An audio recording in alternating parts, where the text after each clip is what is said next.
የዛሬው እውነተኛ ታሪክ ደግሞ የሆነ ጊዜ ላይ አሳዎች ከሰማይ ስለዘነቡበት ሁኔታ ነው የምነግራችሁ። ይህ ታሪክ አስገረማችሁ ላይክ፣ ሼር፣ ሪፖስት ማድረግ እንዳረሱ ታሪኩን ልንገራችሁ። ዲሴምበር 29 2001 ዓ.ም ቴክስ አርካና የተባለች አነስ ያለች ከተማ ውስጥ ከባድ አውሎ ንፋስ የቀላቀለ ዝናብ ይዘንብ ጀመር። ሰው ሁላ ከሌላው የተለየ ዝናብ አልመሰለውም ነበር። ከወትሮ ለየት ያለ አስገራሚ ክስተት ግን መፈጠር ጀመረ።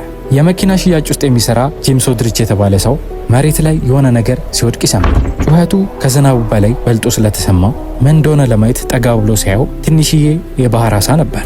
መጀመሪያ ወፍ ስታልፍ ከአፏ ወድቆ መስሎት ነበር። ቀስ እያሉ ግን አሳዎች ከሰማይ መውደቅ ጀመሩ። ቤታቸው ውስጥ ቁጭ ብሎ የነበሩትም ሰዎች የዝናቡ ድምፅ ሲለይባቸው ከቤታቸው እየወጡ ማየት ጀመሩ። መሬት ላይ፣ መኪናዎች ላይ አሳዎች እየወደቁ ነበር። አንዳንዶቹ ተገርሞ ስልካቸውን አውጥቶ ቪዲዮ ቀርጻሉ። አንዳንዶቹ ደግሞ የፈጣሪ ቁጣ ነው በማለት መጸለይ ጀመሩ። ከትንሽ ደቂቃዎች በኋላ ግን አሳ ማዝነቡን አቆመ። እንደዚህ አይነት ክስተት ብዙ ቦታዎች ላይ በተለያዩ ዓመተ ምህረት ተፈጥሮ ያውቃል። ሳይንስም እዚህ ነገር ላይ ገብቶ ለማጣራት ሞክሮ ነበር። ከባድ አውሎ ንፋስ በሚነሳበት ጊዜ ሐይቅ ውስጥ ያሉትን አሳዎች ስቦ በማውጣት ረጅም ርቀት ይዞ በመጓዝ የንፋስ ኃይሉ በሚቀዘቅዝበት ጊዜ አሳዎችን ወደ መሬት መልሶ እንደሚለቃቸው ተናግረዋል። እዚህ ታሪክ ላይ ግን ግራ የገባኝ በአካባቢው የነበሩት ወፎች የወደቁትን አሳዎች በሚበሉበት ወቅት ታመው ይሞቱ ነበር። ለዚህ ነገር ሳይንስም ሆነ ማንም መልስ አልነበሩ። እናንተ ምን ይመስላችኋል? እስቲ ኮመንት ላይ ንገሩ። እውነተኛ ታሪክ ደግሞ እዚህ ቲክቶክ ላይ መነጋገሪያ ሆኖ ነበር። ለምን እንደዛ እንደሆነ ይህን ታሪክ ከሰማችሁት በኋላ ይገባችኋል። ታሪኩን ልንገራችሁ። በ2008 ጃፓን ውስጥ በምትገኘው ፉኩኦካ የተባለች ከተማ ውስጥ አንድ የ57 ዓመት ሰው ብቻውን አፓርትመንት ውስጥ ይኖር ነበር። በሚኖርበት ጊዜ ግን የሚገዛቸው ምግቦችና አብስሎ የሚያስቀምጣቸው ምግቦች ተበልቶ ያገኛቸው ነበር።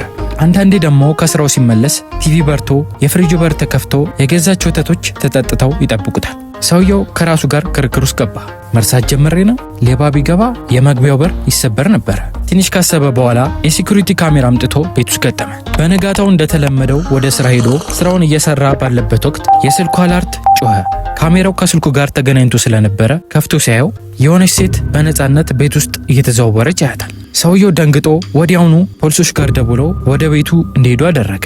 ፖሊሶቹም ቤት ውስጥ ገብተው ቢፈትሹ ቢፈልጉ ምንም ሊያገኙ አልቻሉ። አንደኛው ፖሊስ ግን በዚህ መሃል ቀና ሲል ትንሽ የተንሸራተች ካቢኔት ያያል። ሲከፍተው 40 ዓመት የምትሆን ሴት ውስጥ ቁጭ ብላ ያገኟታል። እቺ ሴት የሰውየው ቤት ውስጥ ለአንድ ዓመት ያክል ቤት ውስጥ ሻወር እየወሰደች የሚበላቸው ምግቦች እየበላች ልክ እሱ የሚመጣበት ሰዓት ሲደርስ ወደ ካቢኔት ውስጥ እየገባች ትደበቅ ነበር። ፖሊሶቹም ከያዟት በኋላ ወደ እስር ቤት ወስደው ለምን እንዲህ እንዳረገች ጠይቋት ነበር። የትም ቦታ መሄድበት ስላልነበረኝ የእሱ ካቢኔት ፍሪ ስለነበረ ገብቼ ኖርኩበት ብላ ቀለል አድርጋ ተናግራለች። እዚህ ጋር የምታየው ቪዲዮ በሴኩሪቲ ካሜራው የተቀረጸ ቪዲዮ ነው።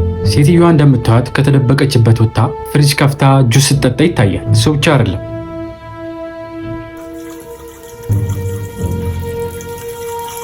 እንደምታስቡት ነው። ምናልባት ቤታችሁ ውስጥ ያልፈተሻችሁት ቦታ ካለ መፈተሻችሁን እንዳረሱ